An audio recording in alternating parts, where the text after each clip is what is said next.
శ్రీ గురుభ్యో నమః. వారం వర్జం. జనవరి 26, 2026 సోమవారం. శ్రీ విశ్వావసు నామ సంవత్సరం మాఘమాసం ఉత్తరాయణం. శిశిర ఋతువు శుక్లపక్షం శ్రావణ కార్తె. అష్టమి రాత్రి 9:15 వరకు. నక్షత్రం అశ్విని. మధ్యాహ్నం 12:30 వరకు. వర్జం రాత్రి 9:33 నుండి 11:03 వరకు.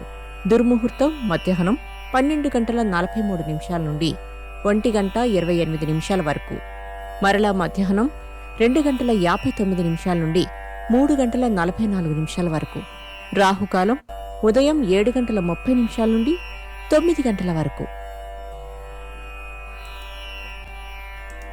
ద్వాదశ రాశుల వారు ఈరోజు చేసుకోవాల్సిన పూజలు. లింగాష్టకము, సూర్యాష్టకము చదవండి. ద్వాదశ రాశులు. మేషరాశి. ముఖ్యమైన వ్యవహారాలలో విజయం సాధిస్తారు. గృహ నిర్మాణ ఆలోచనలు సాగిస్తారు. వృషభ రాశి. ప్రముఖులను కలుసుకుని ముఖ్యమైన విషయాలపై చర్చిస్తారు. ప్రయాణాలలో చిక్కులు ఏర్పడతాయి. మిథున రాశి. ఆస్తి వివాదాలు పరిష్కారమై లబ్ధి పొందుతారు. దీర్ఘకాలిక రుణాలు తీరుతాయి. చిరకాల స్వప్నం నెరవేరే సమయం. కర్కాటక రాశి. ఎంతటి కార్యాన్నైనా దీక్షా పట్టుదలతో సాధిస్తారు. జీవిత భాగస్వామి సలహాలు తీసుకుంటారు. సింహరాశి. చేపట్టిన పనులు సాఫీగా సాగుతాయి. అవకాశాలు సద్వినియోగం చేసుకుంటారు. వస్త్రలాభం. కన్యారాశి. సంఘంలో మీ మాటకు విలువ పెరుగుతుంది. ఆర్థిక లావాదేవీలు లాభసాటిగా సాగుతాయి. తులారాశి. సన్నిహితుల నుండి విలువైన సమాచారం అందుకుంటారు. నూతన కార్యక్రమాలకు శ్రీకారం చుడతారు. వృశ్చిక రాశి. భాగస్వామ్య వ్యాపారాలు మినహా వ్యాపారాలు లాభాల బాటలో ఉంటాయి.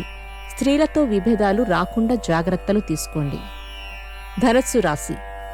చర్మ సంబంధ బాధలు కలగకుండా జాగ్రత్తలు పాటించండి. రాజకీయ రంగాల వారికి విదేశీ పర్యటనలు. మకర రాశి. జీవితాశయాన్ని ఏ విధంగానైనా సరే సాధించాలని దృఢ నిర్ణయానికి వస్తారు. సోదర సోదరీ వర్గంతో కలిసి ఇష్టాగోష్ఠి సాగిస్తారు. కుంభరాశి. మీ పరోక్షంలో జరుగుతున్న అన్ని పనులను కూడా గమనిస్తూ కఠినంగా వ్యవహరిస్తారు. కళ, సినిమా రంగానికి ప్రోత్సాహకరంగా ఉంటుంది. మీనరాశి. సౌందర్య చిట్కాల పట్ల ఆకర్షితులవుతారు. సంతానాన్ని సక్రమమైన పంథాలో నడిపిస్తారు. నమస్కారం.